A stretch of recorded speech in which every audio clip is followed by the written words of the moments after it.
Hello, everyone. My name is Mike, and this is On the Grind. Well, I was thinking this past week on how hard it is to deal with difficult people.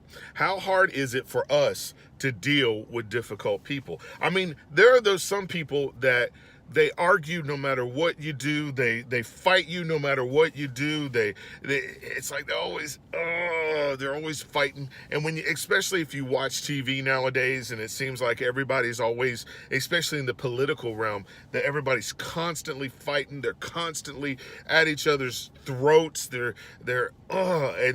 it's almost like, if you don't agree with me, then you're just a horrible person. It's not a point of you can interpret the facts different than I do. It's not a point of you can, you have a different point of view as I do because I grew up different than you and stuff. It's like, if you don't agree with me, then you suck. And sometimes you just want to take those people and you just want to come on, what's wrong with you? And they're just how can I? Would you? Or just here it is. Check out this video, and this is how sometimes you want to deal with difficult people. Okay, check this video out. Larrabee, Yeah. were you the last one to use the copier? Yeah. You left it jammed.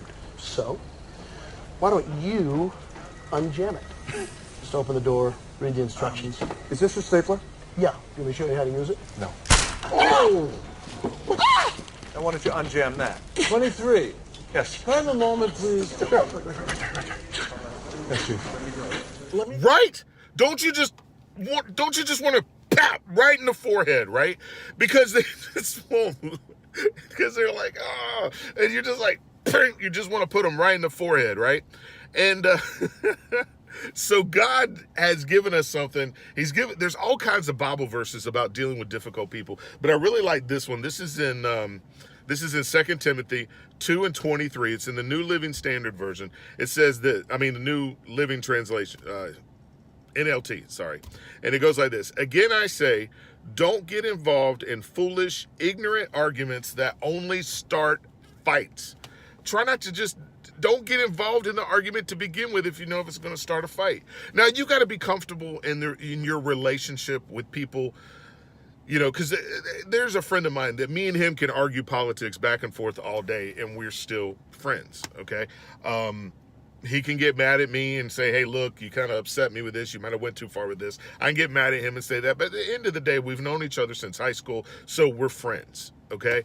But you gotta realize, don't take someone's passion and try to rise to their passion or try to rise to their level of emotion to try to get your point across. Sometimes it's better just to pick and choose your battles on who you're gonna argue with.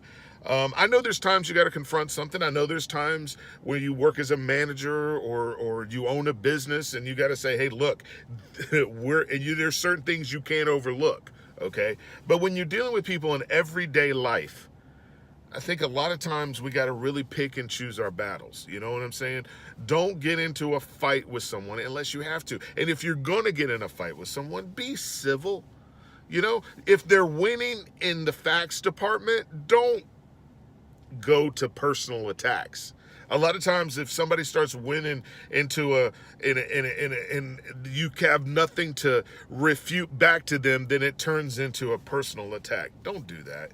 Don't do that. If you're losing the fight, just, suck it up and go, I don't have my facts right. I need to go get my facts right and we'll talk about it again. But I sit there and look on college campuses and they're just, a lot of times a speaker will come in and they'll just be just rude and just not civil.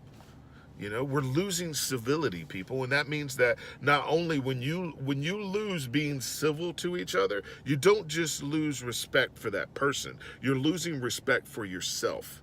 There's no self-respect because you don't care how you're coming across. You just have to get your point across. So let's be civil, okay? And I know there's those people that, like I said, are going to just challenge you every step of the way with what you're doing. Just pick and choose your fights with that.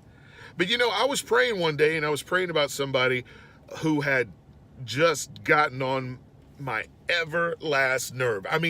Everything that I said, everything that I tried to put forth, I was in charge of this department, and everything that I did, they had something to come against me with. Couldn't be happy with anything I was doing.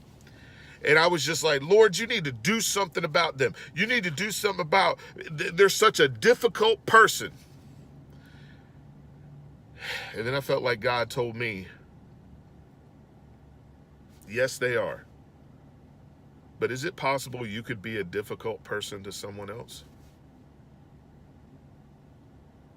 Is there someone out there that you get on their last nerve?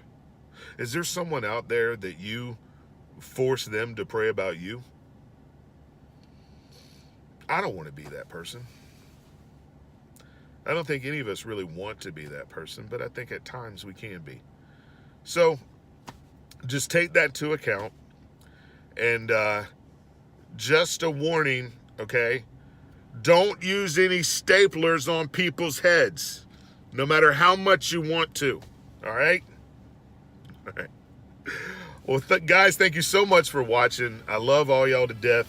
Got a lot of neat things that are coming up soon. Be sure to share and like the video. And if you got some comments on, just throw it down on the comment section. If there's a Bible verse that comes to your mind, if there's a quote that might come to your mind that you feel might help people deal with difficult people, throw it down in the comment section. I'd love to hear it. All right, thanks again for watching, and I'll see you next time on The Grind.